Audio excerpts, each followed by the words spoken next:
Supreme court से केंद्र सरकार को बड़ा झटका लगा है। यह झटका ऐसे वक्त में लगा है जब वक्फ कानून को लेकर के सरकार ने बड़ी तैयारी की थी और उससे पहले पास करने के बाद उसे जेपीसी तक भेजा गया था, जहां पर चर्चा हुई। लेकिन कुछ लोग सुप्रीम कोर्ट पहुंच गए और सुप्रीम कोर्ट में आज सुनवाई के बाद इस पर फैसला सुना दिया गया।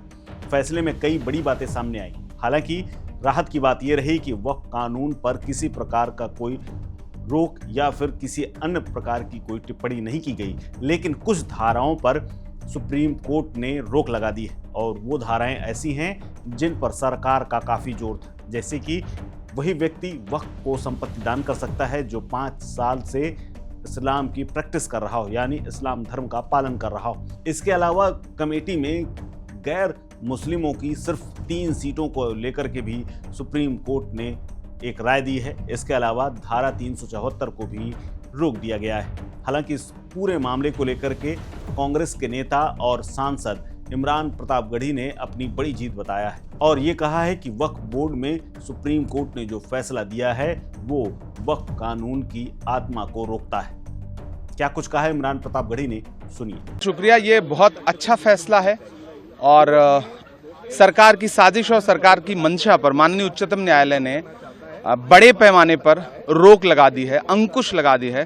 तो पूरे देश में अपनी ज़मीनें दान करने वाले लोग धार्मिक कामों के लिए, सामाजिक कामों के लिए, जिनको ये डर था कि सरकार उनकी ज़मीनें लूटने की कोशिश करेगी, फौरी तौर पर उनको बहुत बड़ी राहत मिली। 5 साल का भी जिक्र किया है सुप्रीम कोर्ट ने कि इस्लाम का नुमाई होना जरूरी नहीं है। सरकार डिसाइड कैसे करेगी? आप फ्रेम कैसे करोगे? रूल कैसे फ्रेम करोगे? आप कैसे तय करोगे कि कौन 5 साल से प्रैक्टिस कर रहा है? ये तो आस्था का विषय है, ये तो अंतर्मन की बात है।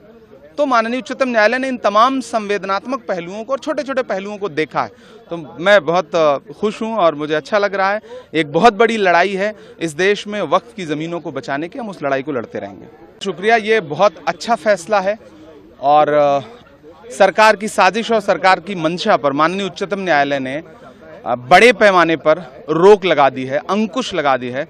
तो पूरे देश में अपनी ज़मीनें दान करने वाले लोग धार्मिक कामों के लिए, सामाजिक कामों के लिए, जिनको ये डर था कि सरकार उनकी ज़मीनें लूटने की कोशिश करेगी, फौरी तौर पर उनको बहुत बड़ी राहत मिली। 5 साल का भी जिक्र किया है सुप्रीम कोर्ट ने कि इस्लाम का नुमाई होना जरूरी नहीं है। सरकार डिसाइड कैसे करेगी? आप फ्रेम कैसे करोगे? रूल कैसे फ्रेम करोगे? आप कैसे तय करोगे कि कौन 5 साल से प्रैक्टिस कर रहा है? ये तो आस्था का विषय है, ये तो अंतर्मन की बात है। तो माननीय उच्चतम न्यायालय ने इन तमाम संवेदनात्मक पहलुओं को और छोटे छोटे पहलुओं को देखा है। तो मैं बहुत खुश हूं और मुझे अच्छा लग रहा है। एक बहुत बड़ी लड़ाई है इस देश में वक्फ की ज़मीनों को बचाने की, हम उस लड़ाई को लड़ते रहेंगे। इस खबर में फिलहाल इतना ही। अपडेट्स के लिए बने रहिए वन इंडिया हिंदी के साथ।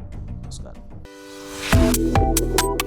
Subscribe to One India and never miss an update. Download the One India app now.